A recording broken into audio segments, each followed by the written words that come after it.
Kita masuk ke hadis berikutnya ya, hadis yang ke-145 kalau saya tidak salah ya urutannya tadi.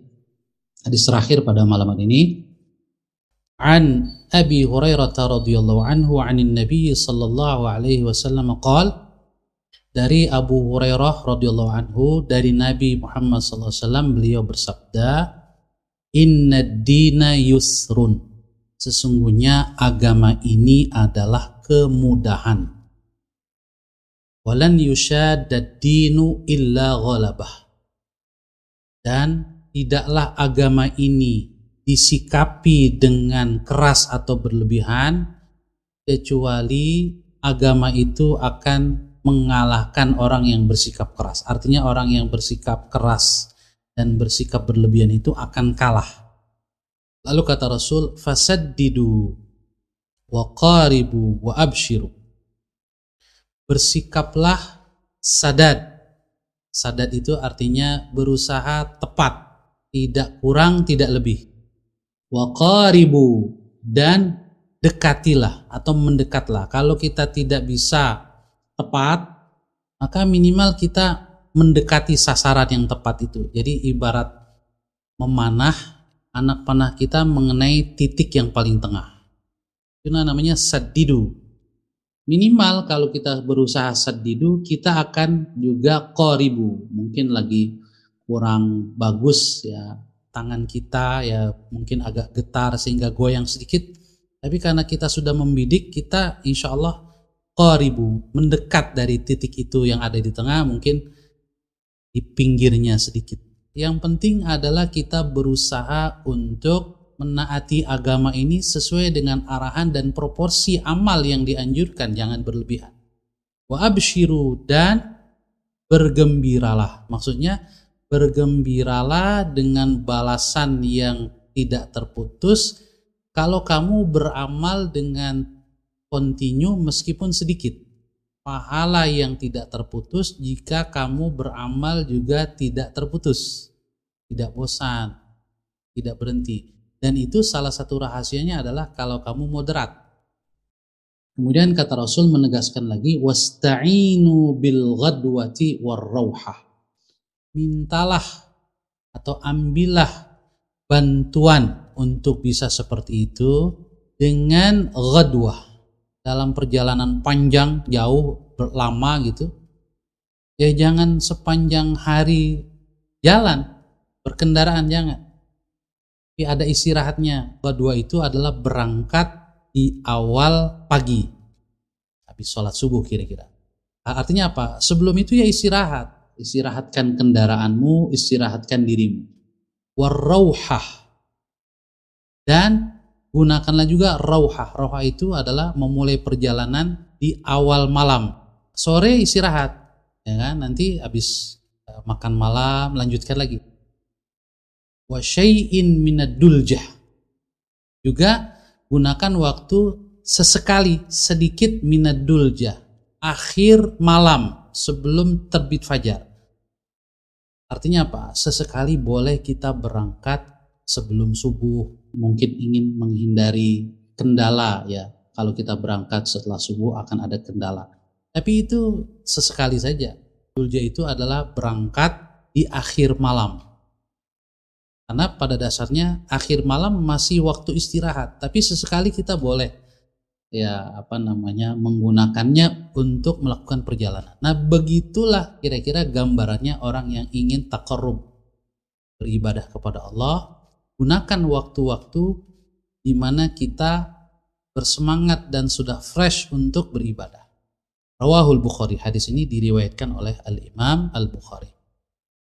Lalu Al-Imam An-Nawawi menambahkan, wa fi riwayatin lahu. Dalam riwayat Bukhari yang lain disebutkan dengan redaksi saddidu wa qaribu. Bersikaplah sadad, berusaha untuk tepat sasaran, wa qaribu, dan mendekatlah ke sasaran. Waghdu wa ruhu, ini sama. Waghdu sama dengan wasta'inu bil ghadwah tadi. Artinya berjalanlah di awal siang. Waghdu wa ruhu, dan berjalanlah di awal malam. Wa syai'un minad duljah, Kadang-kadang berjalan juga sedikit, gunakan kesempatan sekali-kali berjalan di akhir malam. Kemudian kata Rasul, al-qasda al-qasda, komitmenlah dengan sikap moderat. 2 kali, al-qasda, komitmenlah dengan sikap moderat. Apa gunanya? Tablughu, niscaya kamu akan sampai ke tujuan. Sebab kalau kita berlebihan, malah kita nggak sampai ke tujuan. Lalu Al-Imam An-Nawawi menjelaskan, qauluhu ad-din walan yushadad-dinu. Ini dalam bahasa Arab namanya mabni lil majhul atau marfu'un ala ma lam yusamma fa'iluhu. Tidak disebutkan siapa fa'ilnya, siapa pelakunya. Untuk keburukan tidak perlu disebut pelakunya. Kalau tidak perlu ya nggak perlu. Tidaklah agama ini disikapi dengan berlebihan, kira-kira terjemahannya gitu. Siapa yang bersikap berlebihan itu? Ya siapa saja. Waruya mansuban.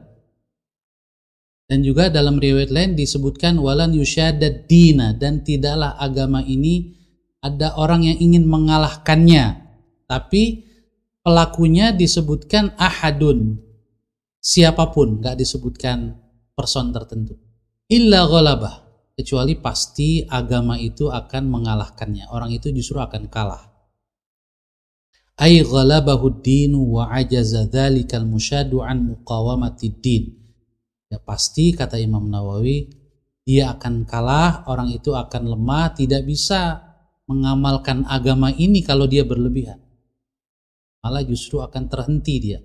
Kenapa? Karena akan terlalu banyak hal-hal yang dia tinggalkan yang juga menjadi bagian dari agama ini, karena dia berlebihan dalam satu aspek, sehingga dia mengabaikan banyak aspek yang juga penting. Karena agama ini tidak hanya satu jalan, tapi likathrati turuqihi, jalan-jalan agama ini, amal-amal ya kebaikan itu begitu banyak, dan dia bisa mengabaikan skala prioritas di dalam hidupnya. Lalu Imam Nawawi mengatakan wal ghadwatu, yang dimaksud dengan ghadwa adalah sayru awwalin nahar, memulai perjalanan di awal siang.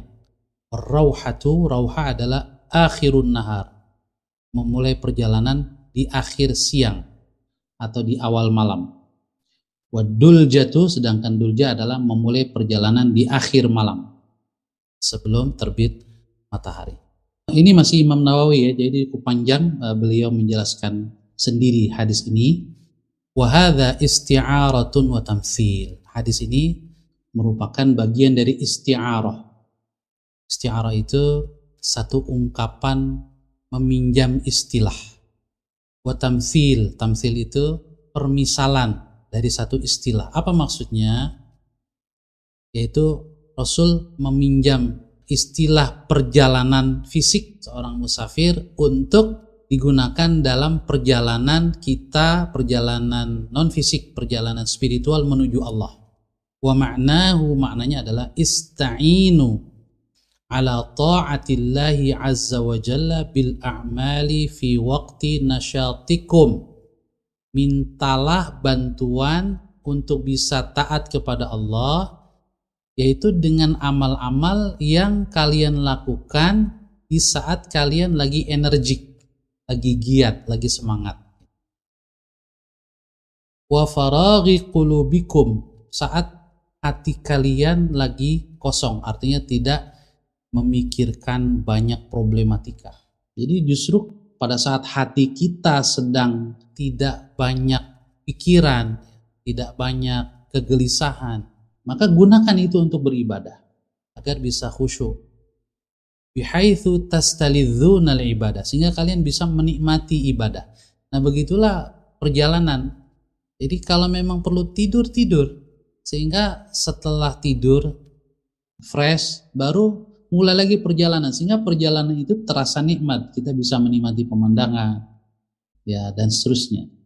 Jadi begitu juga dengan ibadah. Jangan sampai sudah ngantuk masih memaksakan diri. Sudah ngantuk ya tidur. Nah, nanti kalau sudah selesai, sudah dirasa cukup, bangun fresh, bisa ibadah lagi, bisa baca Quran lagi, bisa sholat sunnah lagi, bisa mengajar lagi ya gitu ya, dan seterusnya.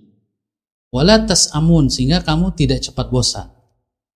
Dengan demikian watablughuna maqsudakum, kamu akan sampai ke tujuan, sampai akhir perjalanan.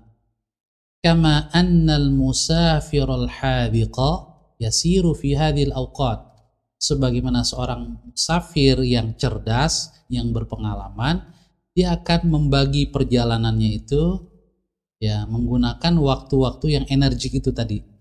Ghadwa rauha syai'in minad duljah wa yastarihu huwa wa dabbatuhu, juga dia beristirahat, dia istirahat dan binatang tunggangannya juga istirahat. Fayasilul maqsuda bi ghairi ta'bin, sehingga dia mencapai tujuan tanpa merasa kelelahan yang berlebihan. Bahkan kelelahan itu bisa menjadi sebuah kenikmatan karena diatur, dimanage. Wallahu a'lam. Imam Nawawi menutup dengan wallahu a'lam, dan Allah lebih tahu segala-galanya. Kita langsung masuk ke faedah hadis ya, karena mufradatnya sudah kita jelaskan. Faedah hadis ini 2 poin. Yang pertama, at-targhibu fi ikhtiyari awqatin nasyati lil ibadah. Hadis ini menganjurkan kita, mendorong kita untuk memilih waktu-waktu yang energik, waktu-waktu yang sedang fresh hati kita, pikiran kita untuk ibadah. Tentu saja kalau waktu sholat ya wajib, ya kita tidak bisa memilih karena memang waktunya sudah ditentukan. Tapi ibadah-ibadah sunnah kita bisa mengatur kapan kita mau sholat malam, mau baca Quran. Pilihlah waktu-waktu yang kita sedang energik, sehingga kita bisa menikmati ibadah itu dengan lebih baik. Kemudian al-qasdu fil ibadah. Hadis ini juga mengarahkan kita untuk sekali lagi bersikap moderat, pertengahan di dalam beribadah, yusilu ila mardatir rabbi, sehingga bisa mengantarkan kita kepada ridho Rabb, yaitu Allah Subhanahu wa taala, dan juga wadawamil qiyami bi'ubudiyati, juga bisa menyebabkan kita dawam, terus-menerus terhubung dalam melaksanakan ibadah kepada Allah. Jadi setiap hari ada ibadah, setiap hari ada zikir, setiap hari ada baca Quran. Ya, meskipun tidak banyak gitu, tapi ada berkelanjutan setiap hari. Itu lebih baik daripada kita memaksakan diri satu hari kita full ibadah tapi besoknya tidak sama sekali. Besoknya tidak sama sekali, seperti kapok. Jadi konsisten dalam beribadah meskipun sedikit setiap hari itu jauh lebih baik. Demikian Bapak Ibu, saudara-saudari yang dirahmati Allah, yang dapat kita bahas pada malam hari ini. Subhanakallahumma wa bihamdika asyhadu an la ilaha illa anta astaghfiruka wa atubu ilaik. Saya Ahmad Sahal Hasan, mohon maaf atas segala kesalahan dan kekurangan, sekaligus undur diri. Billahi taufiq wal hidayah. Wassalamualaikum warahmatullahi wabarakatuh. Waalaikumsalam.